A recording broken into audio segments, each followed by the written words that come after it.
So I want to give my take on the recent North Korea summit, what's been going on with that, and I want to give just a quick my views on some of the critiques that have come out and my own view of it.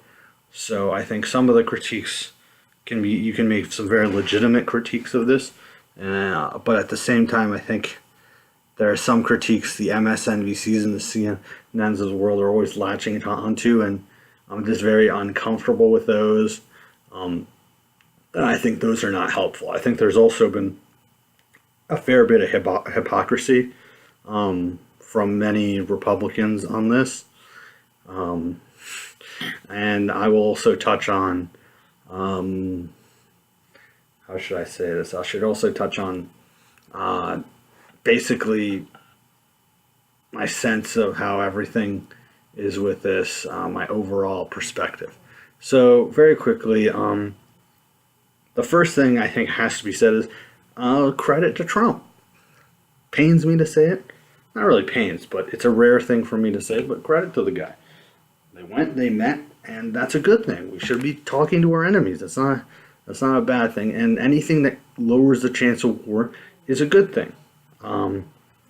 So I think before going any further, that's a good thing. And I believe that when Obama fought for it, and some of my favorite positions he had in 2008 was just talking about, you got to talk to your enemies. You got to talk to unsavory, people. That's diplomacy. You don't openly talk to your friends. So I think I'm all for those talks, and I hope they continue. I think you can make very legitimate complaints, though, about how he's gone about it. It seems like everything is very disorganized. Even the declaration they gave was very thin, not a lot of substance. Now, if it's a first step and they get through that substance, that'll be great. But it seemed very hastily put together. Didn't really say a whole lot. He stopped the war games with the South Koreans, which I would be largely fine with, except for the fact that, he didn't tell the South Koreans. So I'm okay with stopping war games and stuff, but you got to communicate with your allies. They seemed a little blindsided.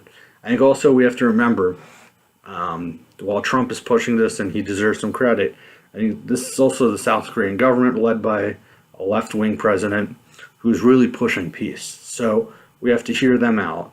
And I think a lot of credit goes to them, and they're showing incredible patience with two very unstable leaders in Trump and Kim. So good on them, and I hope this continues, but, will it? I'm highly skeptical. I mean, we're dealing with Trump, Pompeo, Bolton, and on the other side, we're dealing with a North Korean regime that's also pretty damn authoritarian and not really pleasant, to put it at least. So you got to approach this with a lot of skepticism. And I find it interesting that Republicans, for all this time, when they complained about the Iran deal, was a lot of trust. There's no verification. There's no verification. Well, I'll be very curious to see what verification they have, because right now they don't have anything. So you can definitely, I think it's very possible to give credit for going after peace, but also give criticism. The way Trump's gone about this whole thing is very, it's disorganized, it's out of hand, and maybe it's a controlled chaos thing that he's playing four-dimensional chess or whatever. I highly doubt it. Trump probably just isn't paying attention that much, and he's just like, oh, let's do this. So, hey, if it works out, great, but I'm highly skeptical. Something to monitor, something to see what happens. I do think, like I said, it's interesting that Republicans, when Obama went to talk to Iran, and when he made a point of, we should talk, he got lambasted. He got absolutely ridiculed. And all of a sudden they're like, oh, let's give Trump a chance. I think Obama was a much more reliable person when it comes to negotiating. He's much more stable. Not to say he's perfect. Certainly valid complaints, but that tells you a lot right there about the modern Republican Party and how full of shit they are, all of them. So I think there's a lot of hypocrisy there. I think there's also a level of foreign policy establishment I see it even on CNN and MSNBC, and it makes my skin crawl. When the criticism is about nuance, about substance, about, I don't know if Trump, I don't really trust him. And if you even want to fairly point out human rights in North Korea, that's a completely fair point. But it seems like there's almost a push by the Rachel Maddows of the world, by MSNBC, CNN, to say, oh, they shouldn't have sat down, they shouldn't have talked. And that's a very right wing, militaristic argument. You got to talk to them. So I didn't like that at all. I even saw there's a little bit of trying to say, oh, this talking is all part of a plan of Russia. Like, drop it. Honestly, that's not going to win you any points. And it's not really, unless you have really rock solid evidence, don't waste your time with that stuff. We can look at this in a nuanced way, make honest criticisms, and not turn into a bunch of like right wing neocons. We don't like, so I don't like that, and I find myself at times trying to listen, then I turn it off because it's just very like, oh, human rights, isn't that? We don't, then people will say we don't talk to dictators. Of course we do. What were we, I mean, I didn't hear these people saying anything when we talked to Saudi Arabia, when we talked to, throughout history. This is not an old, new thing. We've been talking to dictators for decades and decades. I mean, what happened in Chile? What happened in Iran pre-revolution? What happened in basically all of Central America? I mean, this is what we did.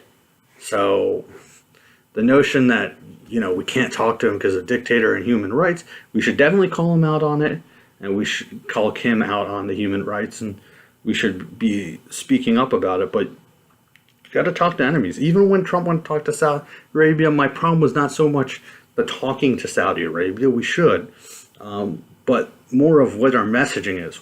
Basically giving the blank check to bomb the shit out of Yemen, and hey, take some weapons too. So that was more my complaint.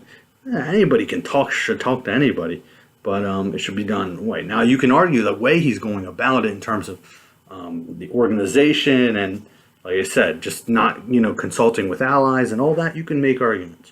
Certainly, it should be done in a professional and a diplomatic manner. But let's just be real. I mean, don't turn into. I always have a real dislike for the sort of thing of trying to act like Republicans to criticize Trump.